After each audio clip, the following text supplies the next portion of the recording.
पाकिस्तान तरीके इंसाफ का एक जलसा हुआ, उसमें अली अमीन गंडापुर ने एक तकरीर की है खैबर पख्तूनख्वा में। उस तकरीर में अली अमीन गंडापुर ने 2-3 बातें की हैं जो बड़ी खतरनाक हैं और पाकिस्तान तरीके इंसाफ की क़यादत को, खासतौर पर इमरान खान साहब को, इसके ऊपर नोटिस लेना चाहिए।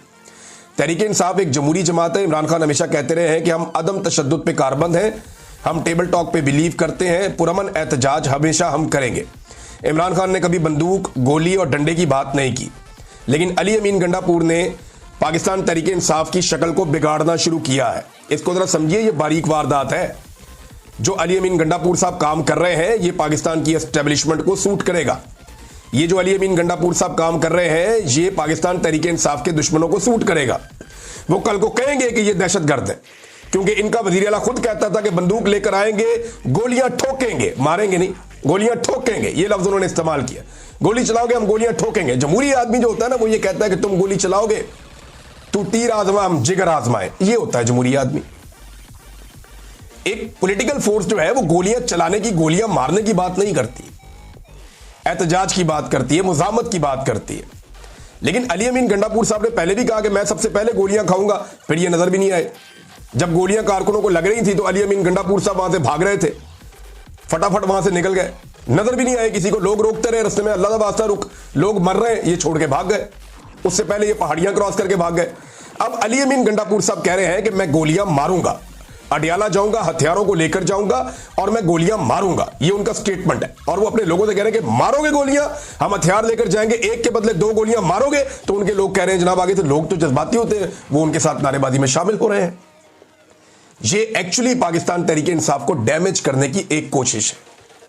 मैं सीरियसली आपको कह रहा हूं, इमरान खान कभी अपने लोगों को यह नहीं कहेगा कि गोलियां मारो, इमरान खान कभी अपने लोगों को यह नहीं कहेगा कि कत्लेआम करो, कभी नहीं कहेगा। वो आज भी कहते हैं कि 9 मई हमारे ऊपर प्लानिंग किया गया है, 9 मई का मंसूबा हमारे ऊपर डाला गया है। इमरान खान ये कहता है, वही कहता है मेरे लोग पुरअमन है, पुरअमन एहतजाज कर रहे हैं, ऐसा नहीं हो सकता कि मेरे लोग हथियार लेकर आ जाएं। लेकिन अली अमीन गंडापुर ये क्लेम कर रहे हैं कि हथियार लेकर भी जाएंगे, गोलियां भी चलाएंगे। अब ये कौन सी जमहूरी पार्टी है या इसका, ये एक्चुअली पाकिस्तान तहरीक इंसाफ को इस तरीके से डैमेज किया जा रहा है कि तहरीक इंसाफ के लोग याद रखेंगे जो अली अमीन गंडापुर साहब उनके साथ कर रहे हैं। आज से कुछ अर्सा पहले इसी अली अमीन गंडापुर के भाई ने मेरे पे इल्जाम लगाया था, फैसल अमीन ने, और इल्जाम ये लगाया था कि जब अली अमीन गंडापुर भाग गया था पहाड़ियां क्रॉस करके, तो मैंने अली अमीन गंडापुर से लड़ाई की थी कि तुमने पुलिस को और रेंजर को गोलियां क्यों नहीं मारी। मेरे पे ये इल्जाम लगाया था और ये कहा था कि हमने आगे से जवाब दिया कि हम कभी भी लॉ एनफोर्समेंट के ऊपर गोली नहीं चलाएंगे, मर जाएंगे, इस किस्म की ट्वीट की थी फैसल अमीन गंडापुर ने। और आज उसी के भाई से, वजीर आला से, किस तरह के बयान दिलवाए जा रहे हैं। मैं कन्विक्शन के साथ कम से कम यह बात कर सकता हूं कि अली अमीन गंडापुर का यह स्टेटमेंट इमरान खान का स्टेटमेंट नहीं हो सकता, और यह स्टेटमेंट पाकिस्तान तहरीक इंसाफ को कभी भी सूट नहीं करेगा, और यह स्टेटमेंट पाकिस्तान तहरीक इंसाफ के मुखालिफिन को सूट करेगा। आप देख लीजिएगा, इन चीजों को इस्तेमाल किया जाएगा। अब आ जाए नाजरीन, एक तो यही तो प्लान, यही तो बयानिया बनाया जाता है, यही तो प्लान किया जाता है कि जनाब ये दहशतगर्द है, मारो इनको। और बंदूकें लेकर कौन अवाम जाएगी भाई? लोग एहतजाज करने जाते हैं, पुरअमन एहतजाज करने जाते हैं, वोट डालने जाते हैं, आप लोगों को बंदूकें लेकर लश्करकशी करनी है किसी जगह पे? ये बड़ा अनफॉर्चुनेट है। देखें, जो हुकूमत ने किया, गोली चलाई, और गोली क्यों चलाई उसके ऊपर हमने आज तक सवाल उठाया। इन्होंने नहीं उठाया ना, आज तक अपना पर्चा नहीं करवा सके, आज तक अदालत के अंदर नहीं जाते, अदालत में केस आता है, आज तक अली अमीन गंडापुर एक दफा पेश नहीं हुआ। कह रहे थे जी मेरे बंदे लापता हो गए हैं, किधर है, एक भी केस नहीं किया। कह रहे थे जी मेरे बंदे मारे गए हैं, कहां केस किया है? किसी जगह पे कोई, किसी जगह एक जगह वजीर आला गया हो, सूबे के लोग जिनको आप साथ लेकर गए वो मारे गए, आप वहां पे गए ही नहीं। आपको जाना चाहिए था ना, जाके मुकदमा लड़ना चाहिए था।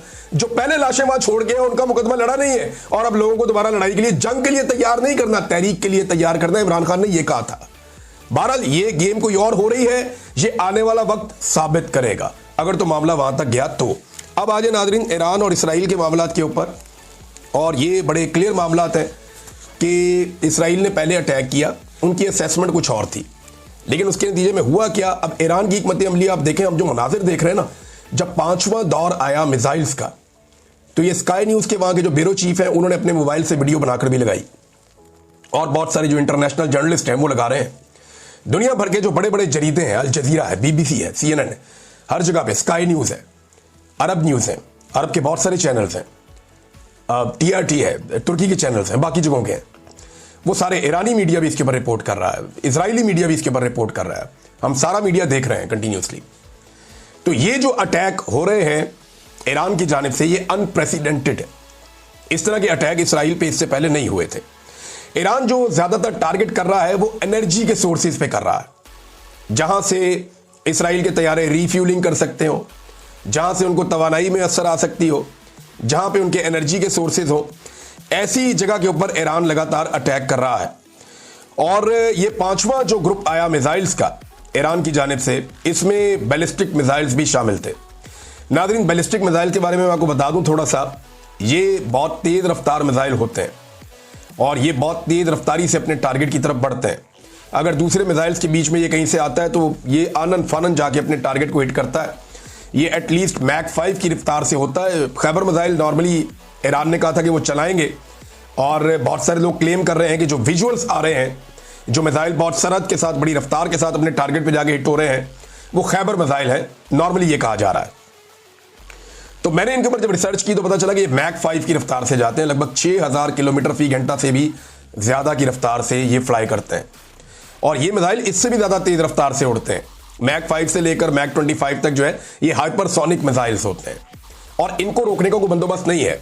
मैं आपको सिंपल करके भी बता दूंगा, लेकिन पहले ये मनाजिर जो नजर आ रहे हैं इस वक्त तेल अवीव में और दीगर इसराइल के इलाकों में, हीफा में, बहुत सारे और मशरकी इसराइल में, जहां जहां मनाजिर देख रहे हैं और तस्वीर और वीडियोज आ रही हैं, वो मलबे के ढेर की आ रही हैं।